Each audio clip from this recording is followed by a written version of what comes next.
singkatnya ini hadis diriwayatkan oleh sahabat Ibnu Abbas radhiyallahu taala anhuma, menyampaikan satu pesan luar biasa bahwa Nabi SAW satu waktu itu mendengar semacam suara pintu terbuka, ya kan?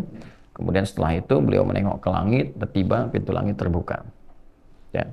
Secara singkatnya ya turun malaikat Jibril alaihissalam, lalu menyampaikan kabar gembira kepada Rasulullah SAW. Abshir bin Nuraini, ya, kata malaikat Jibril alaihissalam, ya aku berikan kabar gembira dengan datangnya dua cahaya. Dengan dua cahaya ini khusus diberikan kepada Muhammad SAW dan tidak pernah diberikan pada nabi-nabi sebelumnya. Nah, apa itu dua cahaya itu? Surah Al-Fatihah dan penutup surah Al-Baqarah. Ya, nanti di hadis terusannya kalau kita baca itu detailnya itu dua ayat terakhir surah Al-Baqarah. Amanar Rasul sampai la yukallifullahu nafsan illa wus'aha. Nah, komen yang paling menarik saya ingin tunjukkan di akhirnya tuh, yang kalau dibacakan setiap hurufnya, ya, setiap hurufnya dibacakan, tidak akan terjadi setelah bacaan itu kecuali kalau kita minta apapun itu diberikan. Ya, kalau benar bacanya ya. Nah, lihat nih komennya. Ya, bismillahirrahmanirrahim. Qala, saya sampai ujungnya saja ya. Lan taqra'a bi harfin minhuma illa u'titahu. Tidaklah engkau membaca satu huruf pun dari dua surah itu, Al-Fatihah dan Al-Baqarah, khususnya yang terakhirnya, dua ayat terakhir itu ya. Illa mu'titahu, kecuali kalau engkau kemudian berharap sesuatu, berdoa minta sesuatu, setelah itu berpotensi dikabul kalau benar berdoanya, ya. Nah, sekarang hadis ini memberikan kesan bahwa surah Al-Fatihah dan surah Al-Baqarah, ya, khususnya dua ayat terakhirnya, kalau kita ambil Al-Fatihahnya dulu, ya, karena pertanyaan tadi di Al-Fatihah, ini memiliki keutamaan yang bisa digunakan untuk tawassul. Tawassul itu menjadikan amal soleh sebagai perangkat yang kita mohonkan dengan amal soleh itu kepada Allah untuk mengabulkan doa atau memudahkan apa yang akan kita kerjakan atau menggapai apa yang kita harapkan. Ya, dari mana Ustadz itu konsep tawassul adanya? Allah langsung sampaikan. Di mana? Surah Al-Maidah ayat berapa? Ayat 35. Ya ayyuhalladzina amanu taqullaha wabtaghu ilaihil wasilah. Hai semua orang yang beriman, ya kan? Tingkatkan takwamu kepada Allah dan carilah dengan amalan takwa itu wasilah. Wabtaghu ilaihil wasilah. Jadi kalau rezeki misalnya ingin sesuatu ya yang dimudahkan oleh Allah, mau kerja nih dapat kemudahan, istri mau lahiran tadi kan, nah, biasanya fitrah kita kan minta berdoa kan, ya kan? Nah, doa itu bagian dari tawassul, amal soleh, itu fitrah manusia kan, kalau dia merasa lemah dia minta kepada Allah kan, kepada Tuhannya kan, Rabbul Alamin. Nah, doa ini bagian dari tawassul. Nah, apa yang dibaca dalam doa ini? Di antara sekian yang bisa kita bacakan dalam doa, surah Al-Fatihah. Nah, jadi Al-Fatihah ini bukan sekedar surah yang diturunkan, ya surah biasa, tapi surah ini juga bisa berperan sebagai wasilah, ya, yang kita bisa tawassulkan, memohon kepada Allah dengan bacaan surah itu, bahwa Allah mengabulkan hajat kita, mempermudah urusan kita, ya kan? Mengantarkan apa yang kita harapkan, mendatangkan apa yang kita inginkan. Itulah peran Al-Fatihah. Yang nerangkan siapa? Rasulullah SAW. Nabi dari mana? Malaikat Jibril. Kemudian yang meminta kita membaca itu, bagian dari tawassul, siapa? Allah langsung, Rabbul Alamin, Tuhan kita. Jelas ya? Nah, ini diantara rahasia. Kenapa kemudian Al-Fatihah dibaca dalam sholat? Fungsi sholat apa? Ya, betul. Dia ada 5 fungsi sholat. Ya, yang paling pokok. Dan itu ada di dalam Quran. Di antara 5 ini, menariknya kita kan sholat 5 kali yang pokok kan? Yang fardu kan? Nah, 5 kali sholat, ada 5 keutamaan dalam Quran. Yang paling pokok tentang sholat. Di antara 5 itu, bila sholat kita benar, itu mempercepat terkabulnya doa. Contoh, Quran surah ke-3 Ali Imran ayat ke-38 sampai 39. Nabi Zakaria kan kisahnya viral kan? Ya kan? Sudah beranjak sepuh, rambut memutih, fisiknya letih, saat yang bersamaan belum dikaruniai keturunan kan? Baik. Apa yang dilakukan oleh beliau? Berdoanya dalam keadaan apa? Dalam keadaan sholat. Ya, tapi nggak boleh ngarang nebak-nebak. Ya kan? Dari mana taunya? Nah, kembalikan ke ayat tadi. Al-Baqarah, Ali Imran, Quran surah ketiga Ali Imran ayat 38 sampai 39. Hunalika da'a Zakaria rabbah. Di mihrab Maryam itu, di mihrab tuh, Nabi Zakaria berdoa, bermohon kepada Rabbnya, pada Allah Subhanahu wa taala. Qala rabbi habli min ladunka dzurriyyatan thayyibah innaka sami'ud du'a. Ya Allah, banyak orang memvonis bahwa istriku tak mungkin punya keturunan. Secara medis, maaf, divonis monofos dan mandul. Karena itu aku bermohon kepadamu saja yang tidak punya batas dalam pemberian. Sifat Allah itu wahab. Kalau kita minta hab, itu pemberi tanpa batas. Engkau pasti mendengar doa hamba. Lalu turun ayat 39. Fanadathul malaikatu wa huwa qa'imun yusalli fil mihrab. Setelah doa itu selesai dilakukan, itu belum selesai sholatnya, baru doanya selesai. Belum selesai sholatnya, ya, baru doanya tuh. Ya, tiba-tiba turun malaikat, sedangkan doa itu masih dipanjatkan, berdiri dalam sholat. Qa'imun yusalli fil mihrab. Sedang berdiri, masih berdiri, belum selesai sholat. Turun malaikat, ya, menyampaikan apa? Annallaha yubashshiruka bi Yahya. Allah kasih kabar gembira, doa kamu dijawab, kamu akan punya anak. Bahkan namanya langsung dari Allah, Yahya. Yang hidup mustahil, kata manusia, lahir dari rahim seorang perempuan yang divonis monofos dan mandul, itu bayi yang hidup, kata Allah, nggak ada yang mustahil bagiku. Jadi dan hidup dia. Ya, disebut dengan apa? Yahya. Ya, di bahasa Latin atau di Eropa dikenal dengan John. Ya, Yahya itu. Yohanes atau John, ya kan? Yahya, Nabi Yahya alaihissalam. Itu terjadi, jawaban itu saat apa? Sholat. Berdoa dalam sholat. Karena itu semua nabi dan rasul, kalau kita baca, lihat amalan mereka, ibadah mereka, itu semuanya sholat. Nabi Isa sholat. Quran surah ke-19 Maryam. Kalau baca dari ayat 31 sampai 33 itu, temukan. Kemudian Nabi Ismail alaihissalam sholat. Bahkan minta keluarganya sholat. Quran surah 19 ayat 55. Ya, wa kana ya'muru ahlahu bis shalah. Nabi Musa alaihissalam sholat. Quran surah ke-20 Taha ayat ke-14, wa aqimis salata lidzikri. Jadi semua nabi, semua rasul itu sholat. Dan dalam sholatnya itulah dia menuangkan hajatnya, berdoa. Ya? Nah, umat Nabi Muhammad SAW oleh Allah juga dimintakan lewat rasulnya, langsung dicontohkan. Rasul mulia paling agung, Rasulullah SAW, Nabi Muhammad SAW, diminta oleh Allah, diperintahkan menunaikan sholat, diajarkan oleh malaikat Jibril begini caranya sholat, dan di dalamnya ada permohonan hajat. Ya? Karena itu ketika ayat pertama yang membawa perintah sholat, ya, bukan menunjukkan tentang pendirian sholat, tapi membawa perintah sholat. Kalau pendirian itu biasanya dikaitkan dengan iman lalu mendirikan sholat. Seperti Al-Baqarah ayat 3. Alladzina yu'minuna bil ghaibi wa yuqimunas sholat. Kan? Itu konteks mendirikan sholat, kaitan dengan iman. Tapi ketika diperintahkan ya, sholat untuk ditunaikan yang tidak dirangkai amalan lain seperti zakat, wa aqimus sholat wa atuz zakah, dan berdiri sendiri dalam sholatnya, itu perintahnya disertai dengan permohonan hajat. Al-Baqarah ayat 45. Wasta'inu bis-sabri was-shalah. Wa innaha lakabiratun illa 'alal khashiyin. Jika engkau punya persoalan, punya hajat dalam hidup, terima dulu persoalan itu sebagai ujian dengan kesabaran. Terima, karena Allah menguji itu untuk meningkatkan kualitas hidup, bukan untuk merendahkan. Jelas ya? Lalu engkau minta solusi kepada Allah lewat sholat. Ya, bahkan kalau nanti ada hamba yang kurang yakin, imannya dipertanyakan. Karena itu di Al-Baqarah ayat 153 ditekankan lagi dengan kalimat imannya. Ya ayyuhalladzina amanu ista'inu bis-sabri was-shalah. Innallaha ma'as sabirin. Jadi kata Allah, wasta'inu. Minta solusi, minta pertolongan dari hajatmu itu.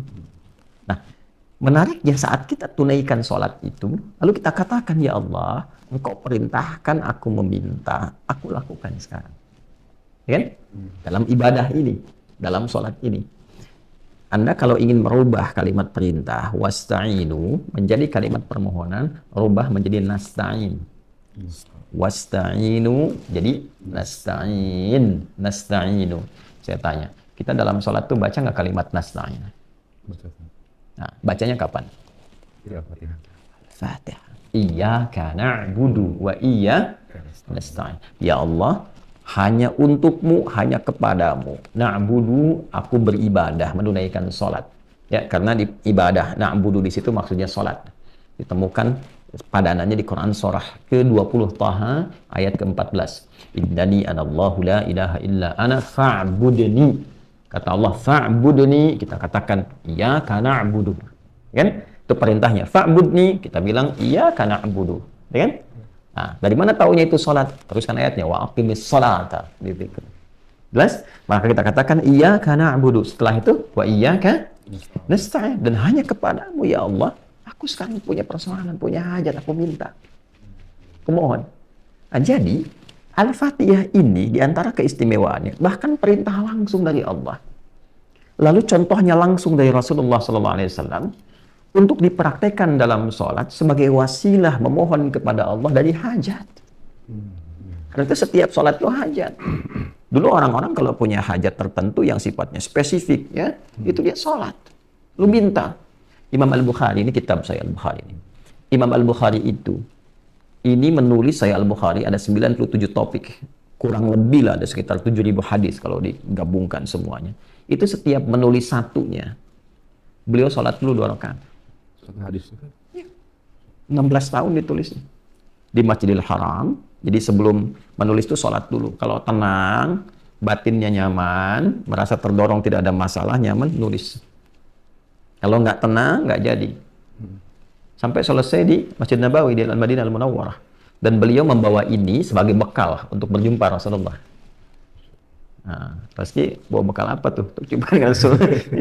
Jadi jangan bawa kontroversi di hadapan Nabi. Masa di hadapan Nabi mau bawa sunnah bid'ah. Dan ya bawa amal. Ketika kembali itu bawa amal, bukan bawa perdebatan. Ya. Nah, yang mau saya katakan, beliau sholat dulu. Ya, mempraktekkan ini. Nah, menariknya gini, tahu dari mana Al-Fatihah yang dimaksudkan itu kaitannya dengan solusi hajat? Nah, kita tidak beropini, hadis lagi.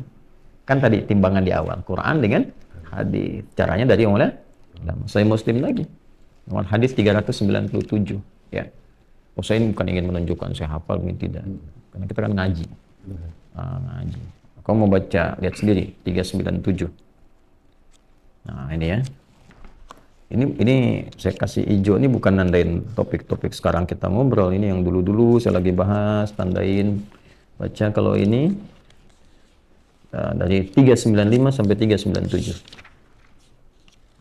Kalau Khalad tadi bin Rafi' kita sudah bahas. Nah ini ya, coba kita mulai dari 395-nya dulu. 392, 94, 95. Nah ini ya, coba tuh lihat tuh. Ya, ini Kitabus Shalah, topik nomor 4 ya. Nah, ini nomor 395. Dari sini dulu nih. Ya, ini kan panjang. Saya bisa bacakan hadisnya dari sahabat Abu Hurairah. Lihat ujungnya tuh. Ya, kalau dari sini ini kan kisahnya Khalad bin Rafi' ya. Kemudian setelah itu masuk ke orang yang mencuri-curi salat karena dia berusaha untuk meninggalkan Al-Fatihah. Ini dari Abu Hurairah nih. An Abi Hurairah ya, radhiyallahu ta'ala anhu, an Nabi sallallahu alaihi wasallam. Baik, saya bacakan cepat aja. Ya. Ini hadisnya qudsi. Ya, jadi hadis qudsi itu yang sanadnya tersambung langsung kepada Allah Subhanahu wa taala, dengan lalu disampaikan maknanya pada Rasulullah sallallahu alaihi wasallam, lafaz yang diterangkan kepada kita tapi dalam bentuk lafaz yang tegas. Ya, jadi Nabi langsung menisbatkan persanadannya kepada Allah. Qala Allah azza wa jalla. Baik ya, kalau hadis-hadis yang bukan qudsi, Nabi langsung mengatakan. Sanadnya tidak disambungkan langsung, tapi maknanya diberikan oleh Allah. Wa ma yantiqu 'anil hawa in huwa illa wahyu yuha. Wahyu kepada Nabi sampaikan. Jadi hadis biasa itu bentuknya Allah ilhamkan berupa wahyu kepada Rasulullah SAW.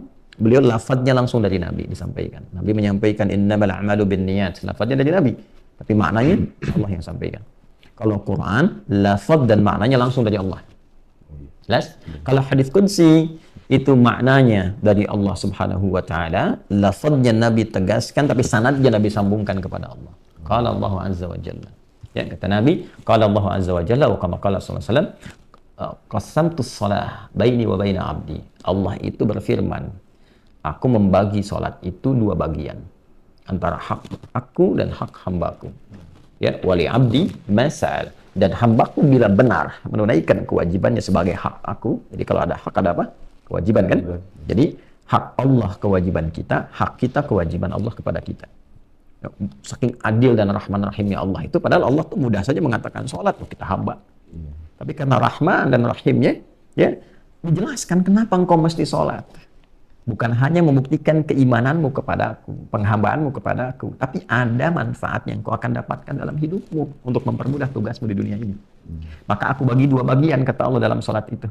Ya, kemudian ada bagianku, ada bagianmu nih. Wali abdi masa'al. Kalau engkau benar menunaikan kewajibanmu itu, aku berikan kewajibanku untuk memberi kepadamu apapun yang kau inginkan. Ya, selama itu baik untuk urusan dunia akhiratnya.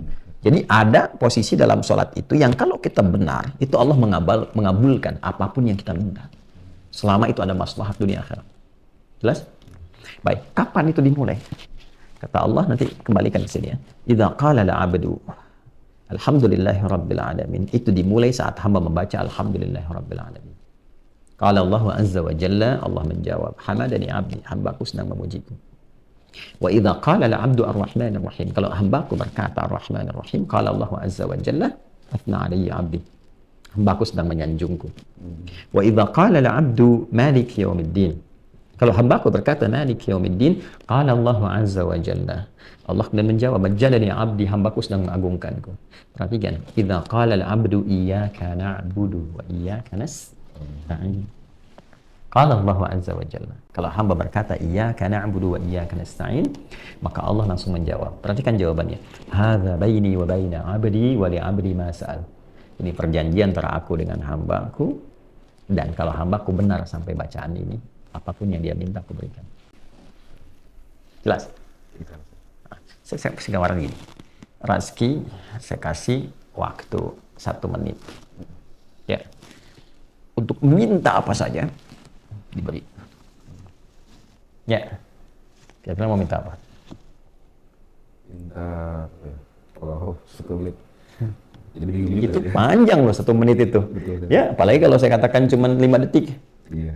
Banyak yang diminta kan? Iya.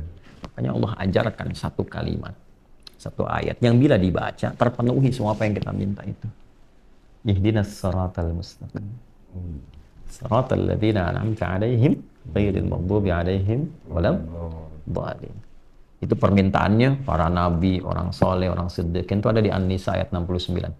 Wa may yuti'illaha war rasula fa ulaika ma'al ladzina an'ama Allahu 'alaihim minan nabiyyin was-siddiqin wasyuhada'i was-shalihin wa hasuna ulaika rafiqa. Gitu. Jadi kembali ke sini saya ingin katakan Al-Fatihah itu istimewa. Karena istimewa, Allah perintahkan kita sholat baca Al-Fatihah. Di antara faidahnya apa? Manfaat keistimewaannya. Supaya saat baca itu kita punya hajat terkabulkan. Mudah. Itulah sebabnya Anda sholat dari subuh ke zuhur kan nggak mungkin nggak punya masalah. Ya kan? Maka ketika dimohonkan dengan benar, bacanya benar, dengan mohonnya benar, itu dikabulkan, dimudahkan. Makanya butuh contoh dalam ibadah muqayyadah itu. Jelas ya? Makanya dicontohkan oleh Nabi. Nabi contohkan itu supaya apa? Supaya umat-umatnya yang baca benar, urusannya mudah. Itu. Gitu ya? Makanya butuh contoh. Tapi kalau bukan di ibadah yang sifatnya muqayyadah, ya lawannya itu mutlaqah, tidak perlu dicontohkan. Karena apa? Momentumnya nggak terjadi setiap kali ada berkesamaan dengan waktu sholat. Kan umum sifatnya. Oh masa ujian harus bersamaan dengan waktu sholat? Rapat bersama? Kan nggak mungkin kan? Ya kan? Nggak selamanya harus sama gitu. Ya, ada ujian, yang ini rapat, yang ini kemudian ada mau pengajian, yang ini peresmian pembangunan. Ya, semua ragam itu timingnya tidak harus bersamaan dengan waktu sholat. Ya kan? Bisa jadi berbeda.